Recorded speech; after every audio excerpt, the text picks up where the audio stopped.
Hello. So I'm on 2 different lives. I have YouTube and Facebook up there and TikTok down here. So if you're seeing me look in this direction, I'm looking at them. And if you're seeing me look in that direction, I'm looking at them.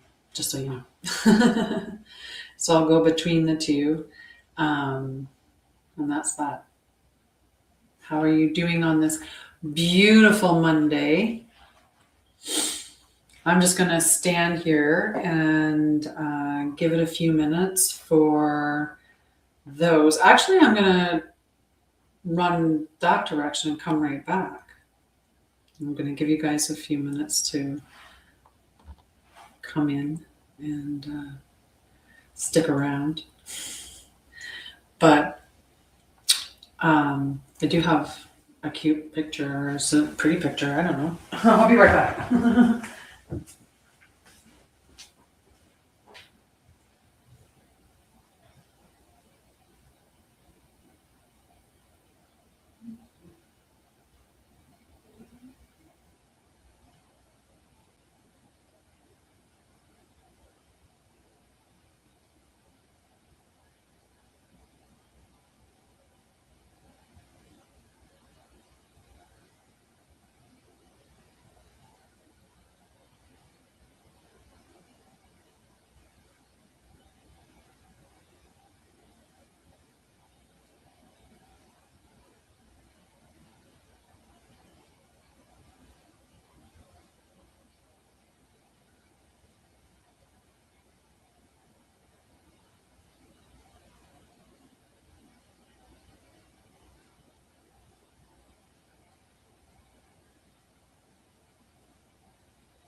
Hello.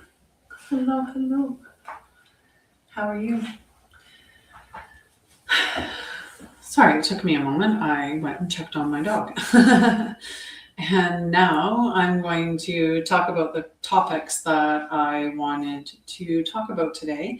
And those topics are actually the true sidereal outlook, and then also just talking about embodiment and what does that mean and what does that look like in your life. So I gave people some opportunity to show up for the live, and so we're going to get started now. We're going to get started with the overview as well. So I talk in terms of true sidereal, and each live that I do, I preface it by explaining why that is. And when you look in the sky right now, you'll see the planets are in specific placements. And I'll go through what those placements are currently. But when you go through mainstream or tropical or seasonal is another name that they call it, but through those astrology, it will tell you that the sun and the moon are in placements that they're not actually in physically because it's assigned by a specific date. So those of you that know me know I'm a seeker of the truth. In whatever I'm teaching, I want to seek out the truth. And that's why my other channel is One Truth Sets You Free. And I do a podcast and talk about those things. So you can check that out as well. But if we're doing or honoring the natural flow of the planets and how they relate to our lives and how these celestial bodies impact us, then we should be looking at it from where the planets actually are in the sky and not somewhere else that they are, because it's a specific date, right? And it's a little bit jarring in the beginning. Like if you do your chart through true sidereal and you've only looked at yourself through tropical before, then you'll see that for the most part, you do a shift of one whole sign. So if you were Gemini, you would become Taurus. If you were Leo, you would become Cancer. And some people are just like, wait, what? No way, no way. Right? I went from Sagittarius to what would have been Scorpio, but because true sidereal varies from sidereal in that it also accounts for the 13th sign. So when you move that one placement, you actually move into Ophiuchus. So I'm going to talk about the current planetary placements, and I talk about it based on the actual placement of the planets in the sky as they are at this moment, as opposed to an arbitrarily assigned date. And when I talk about doing rituals or, harnessing the energy of these celestial bodies while they're in specific placements, I'm getting you to do so because that's the placement that it's actually in. It's not something else. It's actually in that. So today, being December 8th, we have the sun in Ophiuchus. It will remain in Ophiuchus until December 17th, late in the day, almost midnight. It will leave and enter into Sagittarius. So it's currently in Ophiuchus. The moon is in Cancer. It goes into Leo tomorrow. Yes, it goes into Leo tomorrow. Mercury is in Libra. Venus moved into Ophiuchus over the weekend on December 6th. Mars is in Ophiuchus. So we have 3 placements so far in Ophiuchus: the Sun, Venus, and Mars. So both the divine feminine Venus and the divine masculine of Mars. We also have Jupiter in Gemini, Saturn in Aquarius, Uranus in Taurus, Neptune in Pisces, and Pluto is in Capricorn. So that's our lineup for the planets and where they're situated. So we begin this week with the deep glow of the Ophiuchus sun and a Cancer moon. The body and soul are speaking. Can you hear the quiet invitation to come home? The Krystic path teaches us that healing is not an event. It is a reunion with what has always been whole. Ophiuchus is the celestial healer, the 13th gate, the initiator into unification. It does not simply reveal our pain, it transfigures it. With the Sun, Venus, and Mars all in Ophiuchus, the divine masculine and feminine energies are being purified by the flame of remembrance. This trio calls forth truth through love, courage through clarity, and creation through embodiment. Meanwhile, the moon in Cancer turns us inward. This is the mom of the entire astrological wheel. That Cancer energy is very much mom energy. And the moon is also the celestial body that governs the sign of Cancer. So the moon is at home in Cancer. So it's a double dose of that emotional energy. So it reawakens the primal longing for safety, connection, and nurturing. But it does so with spiritual maturity. No longer are we children seeking comfort. We are guardians of the sacred flame within. So this is a moment to mother your own becoming, which kind of makes sense because the other night, recently I moved away from home. Like I moved away from my mom and also my youngest son. So I moved out here because of Hugs for Homeless, my nonprofit. So we distribute hugs into the community, and these hugs are backpacks filled with the with essential needs for the homeless community, and we distribute these backpacks into the community. Anyway, I moved out here for that, and I had my birthday over the weekend, and on the Sunday when I was talking to my mom, I actually was like, I just wish I could get a hug from you. I really had that feeling of really wanting that because, you know, it's something that you miss out on by being at a distance from somebody. So it makes sense with the energies that are at play currently with the moon being in Cancer. So the sun in Ophiuchus is healing through embodied truth. Ophiuchus is often hidden from popular astrology because it dismantles the distortions. It breaks open false light, false timelines, and false power. But for the Krystic initiate, Ophiuchus is the path of sacred medicine. It restores the original blueprint, it brings shadow into transparency, and it opens the gate to the 13th strand Christos DNA activation.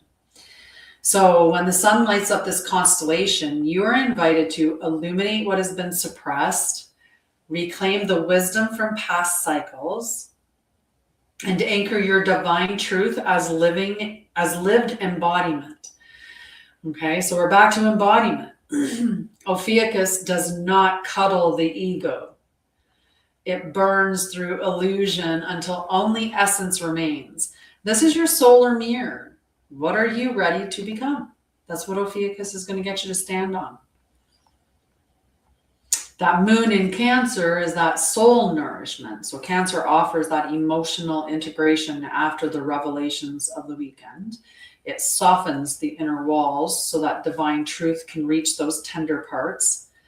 Let this moon remind you that you are allowed to rest, you are safe to feel, and you are held within the body of the mother.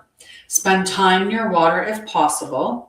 Create rituals of tenderness, and let the tides within you rise, speak, and be heard. That's a huge part of the healing process is validation, right? If you can validate the experience that you had, and you can do so in spite of, you know, the other person taking any responsibility or ownership, then you free yourself from that experience without anything that anyone else has to do from it. That's very wonderful practice to have. Sorry, I'm trying to reach my tea. It was a little bit further over there than.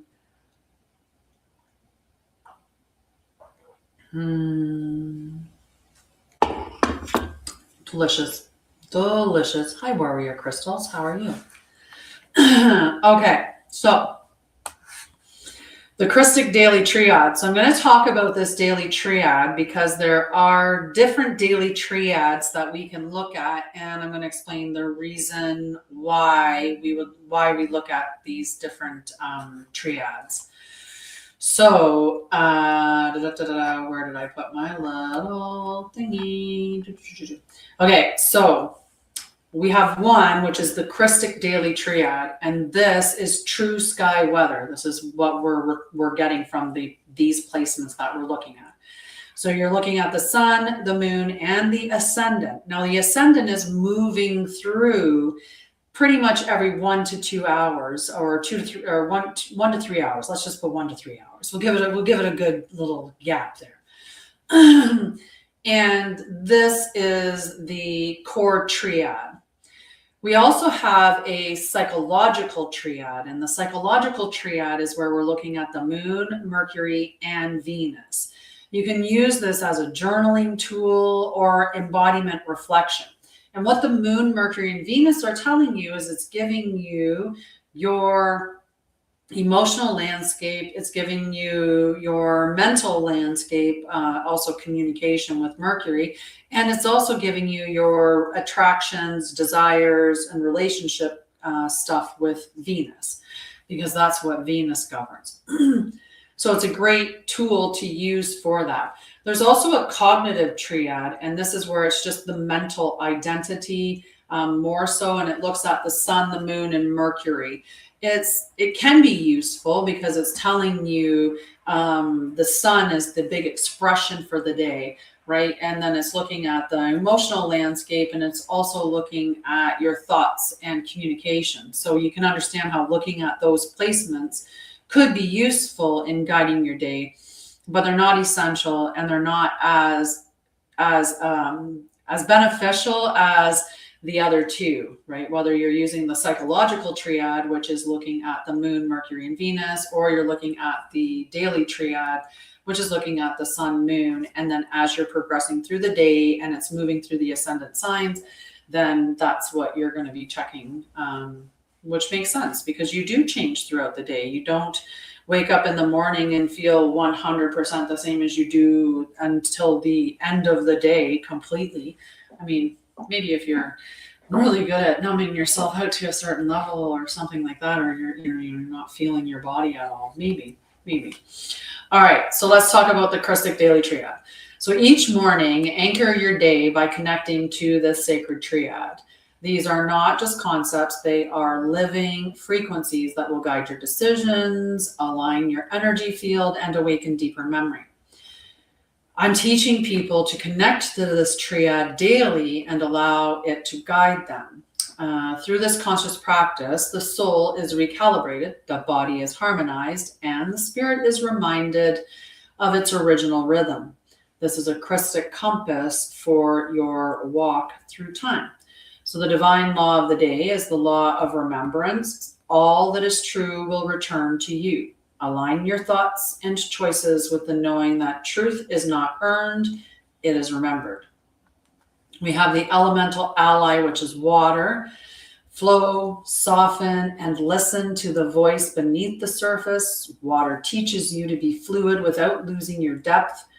Let it show you how to adapt without abandoning yourself. The guardian flame focus is silver blue flame of soul integration, mending what has been fragmented and welcoming it home. Call this flame into your body, your day, your relationships. Let it unify the parts that have long been scattered. So return to this triad throughout the day, speak it aloud, feel it anchor in your field, and let it lead you home to yourself. Sorry, I was like, my throat was just getting to the point where I was going to crack. I needed some moisture.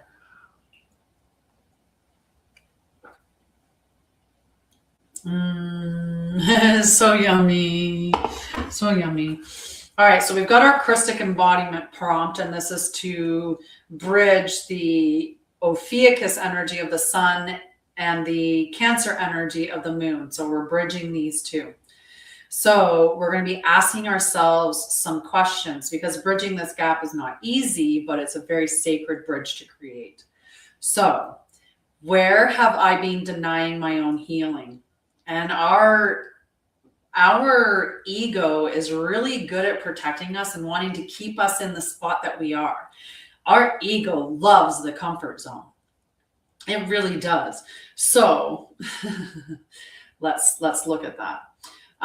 Second one, what truth is emerging that no longer fits in old containers, right? So you're going to have to be looking at some truths here. That's what the Ophiuchus Cancer connection is going to ask. And then how can I hold myself with radical compassion while still rising in clarity? right? And this is how, like, this is that merging of the masculine and feminine energy, or the mom and the dad, right? The mom is that real compassionate energy, whereas maybe the dad or the masculine energy is that radical honesty that is saying you need to be honest with yourself, right? So if you're saying, you know, like, I'm going to embody my truth, and my truth is to, you know, eat the healthiest way that I can, to live the most organic, healthiest way that I can. If I'm still eating, you know, store-bought and, you know, processed junk foods, then that's me being out of alignment. That's me not, like, lying to myself, right? So I have to hold myself to that radical honesty and say, if that's the identity I have, or that's the truth that I want to live, or that's the person that I want to embody, is someone who's holistic and healthy and doesn't eat toxins like that, because we know how much junk is going into our food chain nowadays, right? Like, we can't even trust half the stuff that we're eating. So if I believe that, then I can't engage in consuming those things, right? That's how you have to hold yourself to that accountability. But you can be compassionate with yourself and understand, you know, that things are very addictive in this world. They're made that way on purpose. There's emotional ties to it, understanding why you're doing it and working through it. And that's the whole transmutation of what we are, you know, what we're supposed to be doing, is that transmutation of the past energies that we've held on to from our traumas and experiences, so that we can free ourselves from it and no longer be carrying those stored things that are just causing us problems. So let the inner flame and the inner waters meet. That is the alchemy of this day. So walk gently but boldly. You are not here to be comfortable. You are here to become holy. Okay. And that's devotion. You have to be devoted to your path, whatever your path is. Doesn't matter what it is. If you want to be a, you know, world famous guitar player, then you have to play your guitar. If you want to run a marathon, you have to lace up your shoes and go outside, and you have to run. You know, if you want to do a triathlon, you have to learn how to ride a bike. You have to know how to ride a bike. You have to know how to swim. You have to know how to run. Like, you have to do all those three things. You can't just, you know, think it's going to just happen, right? So whatever it is that you desire, or the goals that you have, or the future you that you see yourself being, what are you doing today to be that person that you want to be tomorrow, that has those things? And if you don't think that you can have those things, that's something you need to get straight with you, because you'll never get them as long as you think that somebody else is the person that has those. If you sit and think in your mind and you're like, I'm going to be a spiritual guru. I'm really good at guiding people spiritually, and I want to have my own company and, you know, help people with their spiritual practices. And, you know, if in your mind you think this person has to be like Gandalf the Great or something like that, you know, they've got to have this robe and, you know, be super wise, and maybe you think they have to be old, and maybe you do think they have to be gray. Whatever it is, like, if that's your vision of the person that has what you desire, or your goals of what you want, if that's what you see that person as, but you see yourself, and let's say you saw the person that has what you want as wise and mature and older, and, you know, like all of these things, if you see yourself as young, as maybe immature, as whatever, it doesn't matter. It's in opposition to what that is. You're never going to get there so long as you don't see yourself as that person, and especially if you don't see yourself as capable of being that. That's even worse. If you know that you can get there, you're just not taking steps to be that person, then that's different than if you don't think that you can even get there. That's where you have to work on that, right? But that's what you came here for. Whatever reason, you have that passion, or you have that drive for something, you have that desire. Why is it there? It's there because you put it there. So why are you denying yourself it? And the longer that you wait, the longer that you deny the people that are supposed to receive what you are meant to bring, you're denying other people that. You're denying them that access to that. Rude. Rude. Huh. I like it. All right, so it's Monday today, and we are entering a new energetic cycle for the week. We are still integrating the Taurus full moon that happened on the 4th. We're only 4 days out from the full moon. So we're in the first week still. We're still anchoring the truths that have surfaced, and now we begin to move those truths into action. So this is the week of embodiment, not rushing, not forcing, but living the clarity you received. So whatever truths are coming up, pause and breathe into it, and then take action.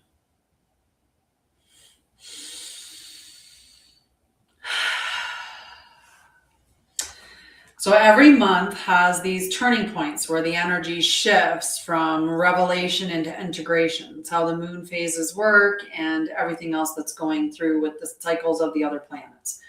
So today is one of those days. The pressure from the full moon has softened, the emotional charge has lifted, but the clarity still remains. So this whole week is about moving from knowing into doing. Hi, Jessica. And Jennifer. Hello, Jennifer. Moving from knowing into doing, moving from understanding into being. Thank you, love. Moving from inner truth into lived truth. It is a week where your identity is going to stabilize. Thanks, love. You have a wonderful day too. So this is a week where your identity is stabilizing. So what people get wrong about embodiment, let's talk about that, because maybe I'm just talking about embodiment and your mind has it thought of as something different than what I'm saying. So it's good to talk about what your concept is so that people understand it, so they know what you're meaning specifically. So most people think that embodiment means perfection.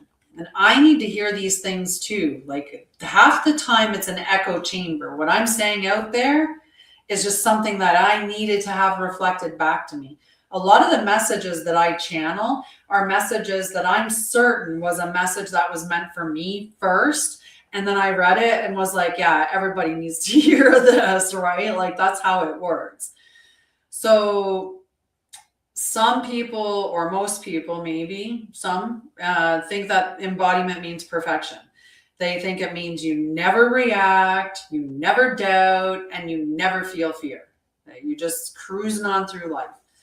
But embodiment is not about perfection. It's about presence. Okay, that's the important distinction here. So it is the ability to stop abandoning yourself.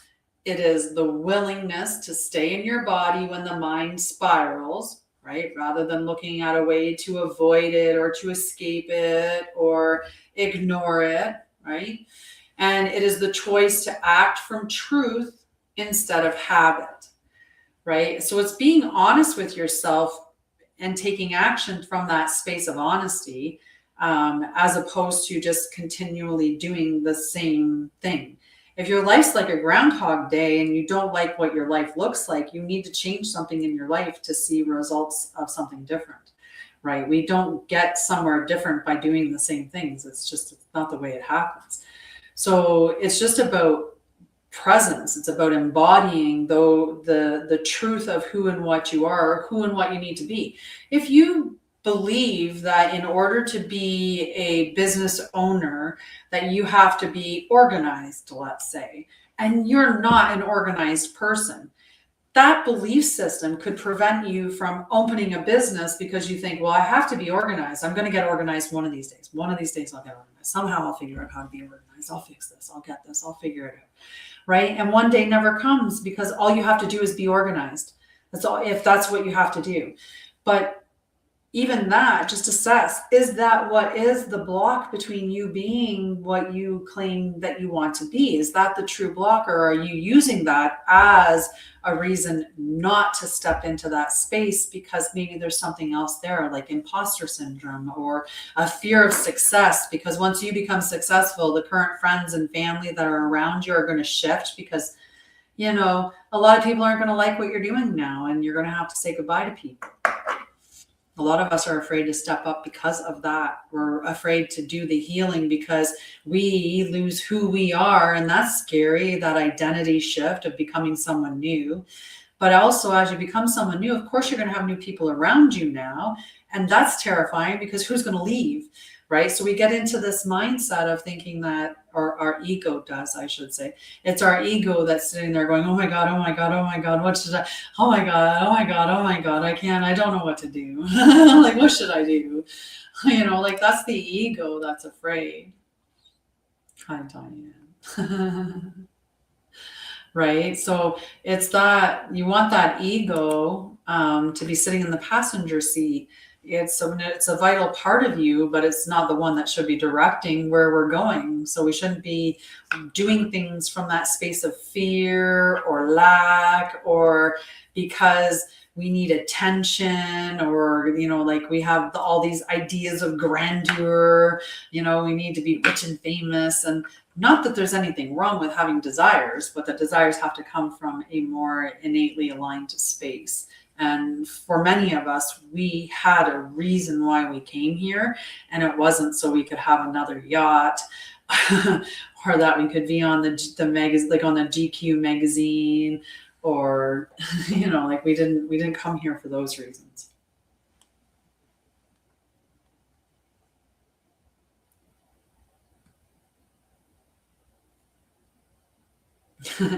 So this is asking me to ask people to like my live or comment or interact in some way, because that could really help me. And I looked up and saw 294 likes, and I don't know if that's accurate because maybe it's not updated on my side. But if it is, I would really appreciate if those of you that are watching and have been watching for a bit, tap on the screen. It's important to TikTok. It's the way the algorithm works. For me, the message is just going to reach the people it's meant to reach. So if you're here, it's because you were meant to hear something that I'm talking about. And that's just it. So embodiment is not a destination. It is a practice. So you're practicing the embodiment as a daily practice, as a daily thing.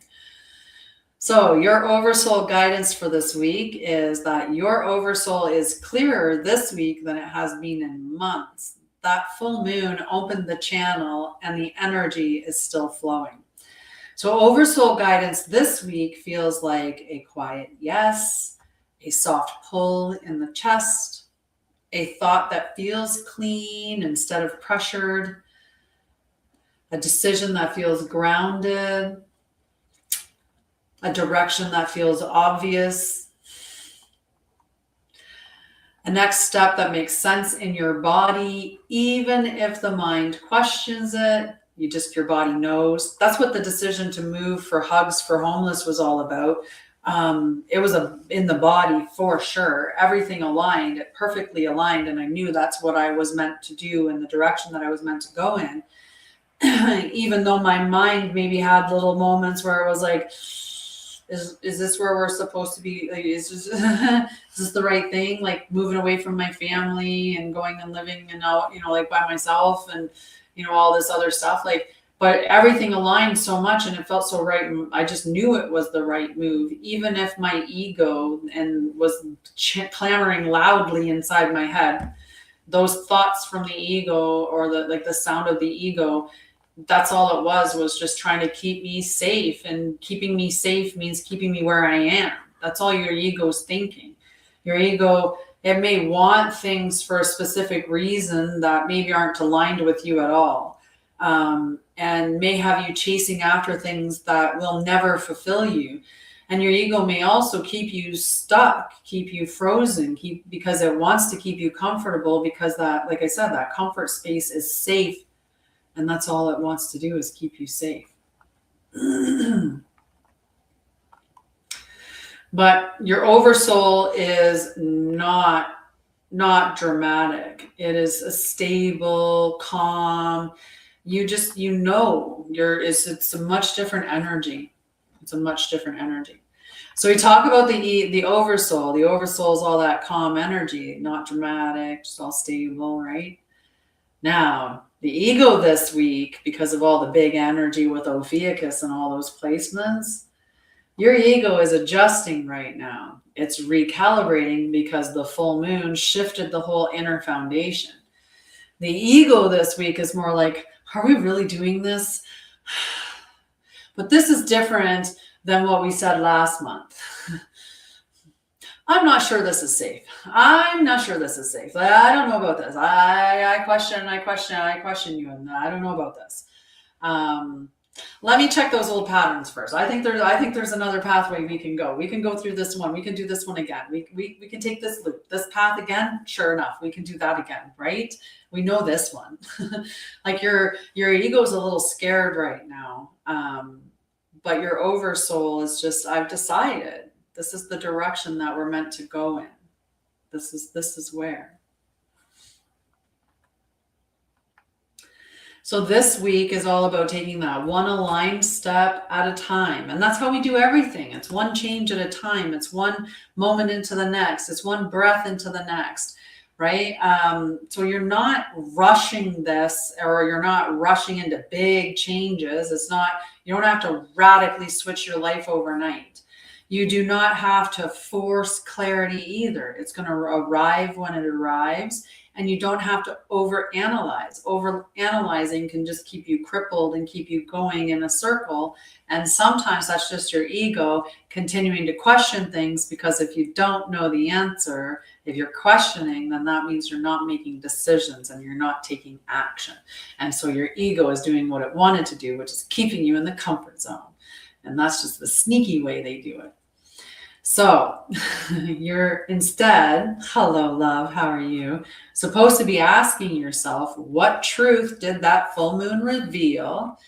What is now collapsing? What is beginning? Because with every ending, that's a beginning that's being created, right? It's just constant beginning to beginning. So if you don't look at it as an ending, you look at it as a beginning or a transition, that may make it easier to transition. So what action matches the person I am becoming? Know what you have for your belief system, how you, like, what you expect. So the person that's successful, that's doing what you want to do, if you think that there's somebody that you're not at this point in time, then either be that you want to be to have that, or get right with, why do you think that they have to have something that you don't have in order to be that? And find out that, you know, what those limiting beliefs are, and get rid of them. Right? How are you, Zandrian? Right? So we're going to do an embodiment practice in a moment, because this is the week of stabilized transformation, which is lovely.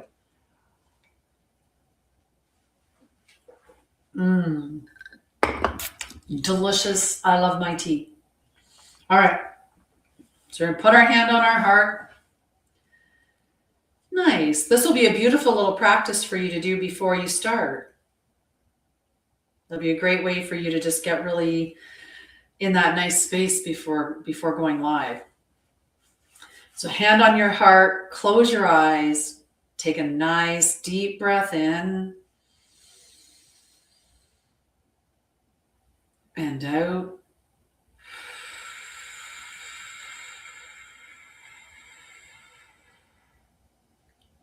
Let's do another one. In and out. Each time just sinking a little deeper into that space that comes up. Another deep breath in through the nose. Out through the mouth, nice and slow.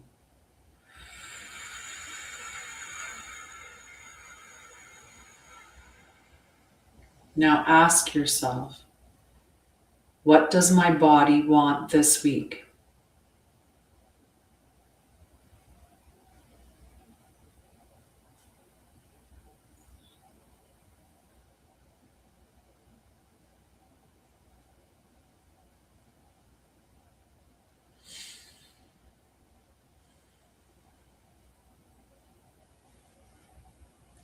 The next question, what does my oversoul want this week?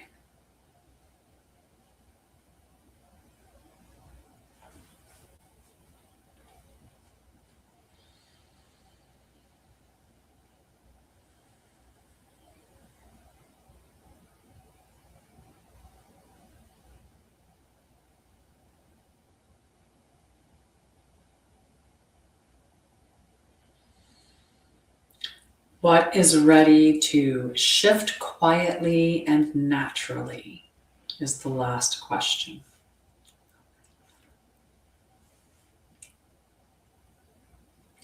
And whatever the first answer is that comes up is the right one. It's the true one.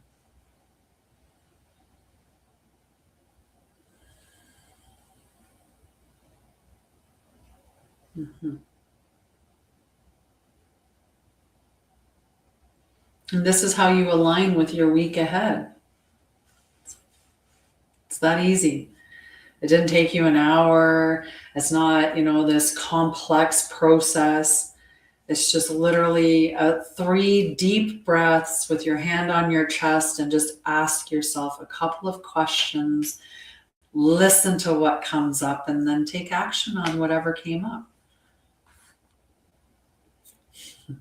Animation. That's how you align with the week ahead.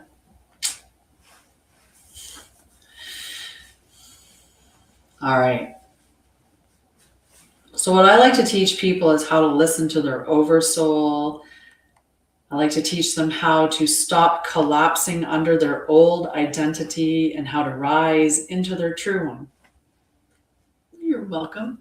And that's what the work of embodiment is. And this is the work that lasts. When you embody your truth, when you actually express yourself as your truth, that makes life easy. That's when, you're not slipping back. When you hear people and like, I go on a diet and I do it and it lasts for like a week or 2, or I start working out and I do it for like, a week or 2, and then I fall off the wagon and I don't know why I do that. Why do I keep doing that? Why do I start these things that I want to do and then I stop doing them? Like, why do I keep doing that? Right? And it's because you're not in the embodiment phase of that. You haven't aligned yourself to whatever it is within that. What's your belief system around working out? So for me, I'll use this as an example. It's a beautiful example. My mom, when I was a child, she would routinely say things like, you find something to do, get outside and find something to do. And if you don't, I'll find something for you to do. And she was always threatening to make us clean. So my little child brain equated that cleaning means punishment. That's what you do when you're being punished. You have to clean when you're in trouble. You have to clean when you should just go outside. So now I'm an adult and I have a problem cleaning because I'd rather go outside or do a million other things than clean because, well, if I would just do other things, I didn't have to clean. That was how I got out of cleaning, was I just skedaddled. So now I'll go skedaddle and I won't do that because that's punishment. And when I do clean, it was like this begrudgingly kind of like, it was just not good. When I came to the understanding that that's why I felt that way about cleaning, and I switched it around. I understand why it's there.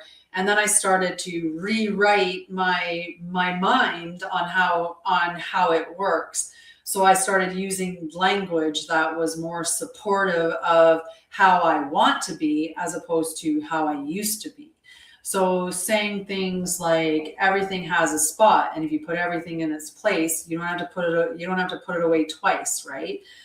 So when you're coming in the house, it's put it away, don't put it down. Put it away, don't put it down, right? If you pick something up, put it away, don't put it down. Put it away, don't put it down.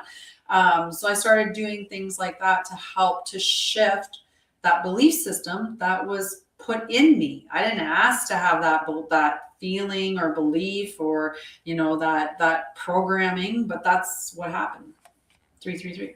And so you need to figure out if it's the same thing with working out. If there's something that is a block for you for working out, identify, okay, I want to have physical health.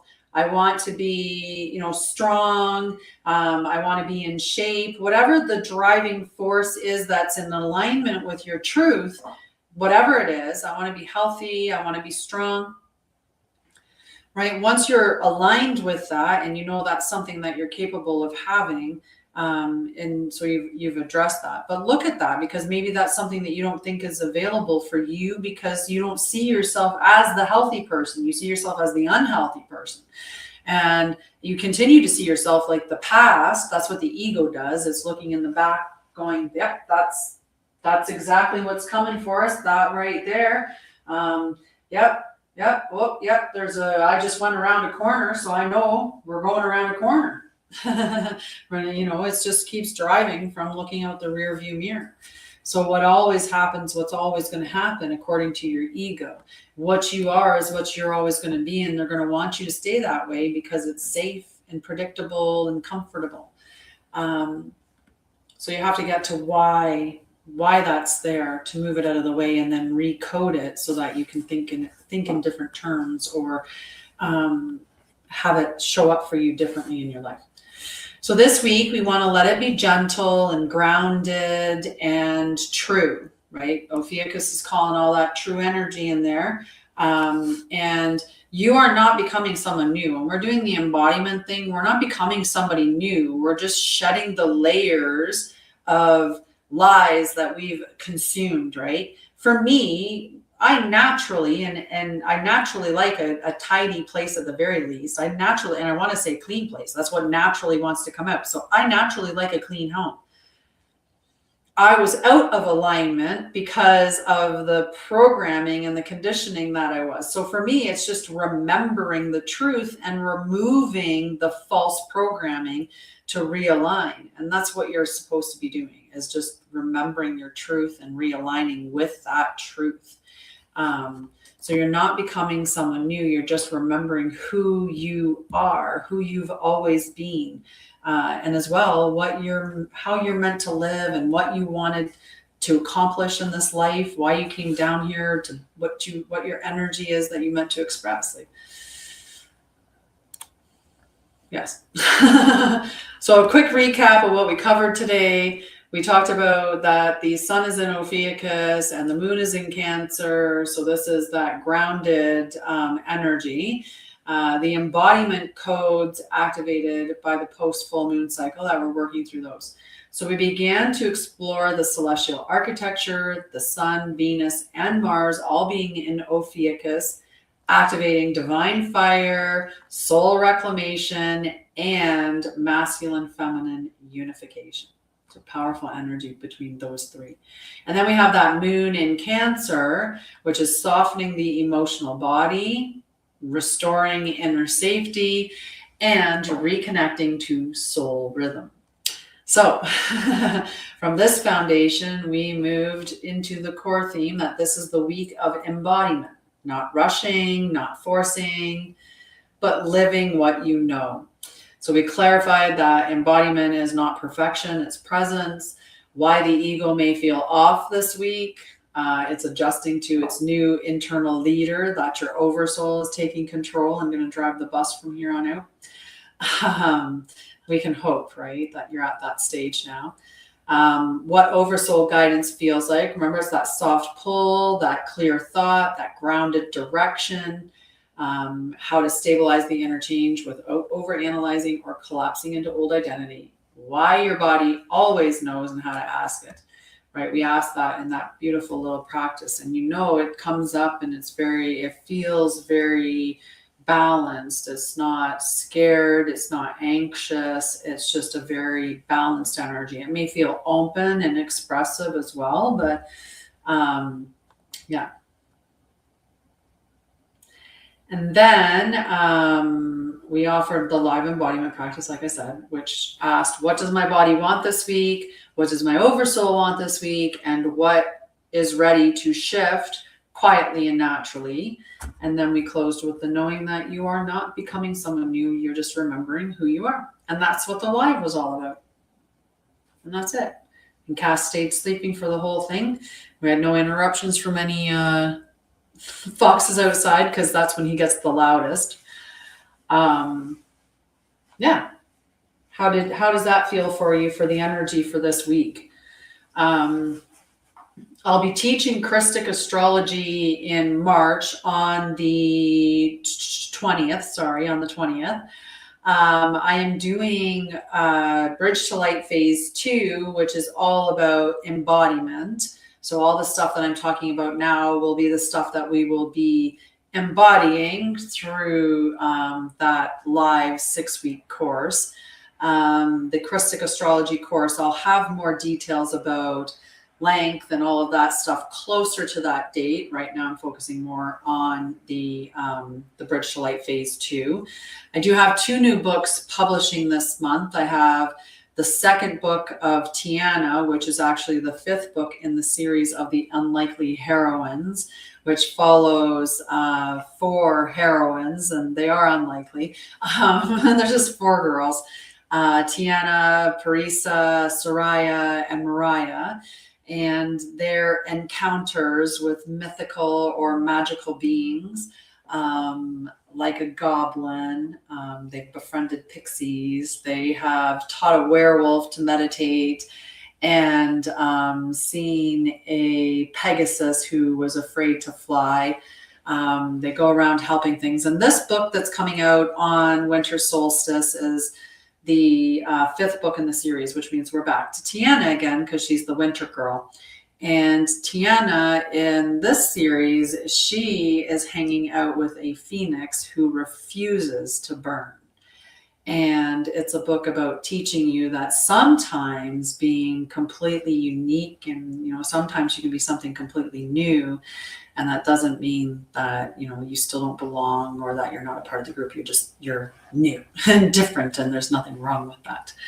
And then I also have the next book 6 in the Luminous Soul series, and this is Infinite Wonder, and it's teaching children that they are connected to more than just themselves, that there's this infinite world that they are connected to as well. So those books are coming out on winter, or on solstice. And Bridge to Light starts January 9th, Bridge to Light Phase 2. And Krystic astrology, March 20th. I will have some mini classes that I'll be running that will be $22.22. Or you can join one of the membership groups and get it for free. So those are going to be being scheduled shortly here. I'm going to drop a couple for December, even though I know December is not a really active month for that. Maybe you're somebody like me who, has stepped out of mainstream far enough that you really don't celebrate Christmas. I don't know. But anyway, I will be advertising it for those people who do still want to do spiritual or educational things through the month of December. But I'll be more advertising for the ones that I'll be doing in January instead. Yeah, that's pretty much it. There's lots going on. Go check out the website. Any questions that you have, just send me a message. All of my books, except for the journals, I think, have been added to the website as ebooks, which are cheaper by far than purchasing the books from Amazon. So you can always get an ebook version of my books there. There are mini classes as well as courses and soul alignment sessions and membership groups.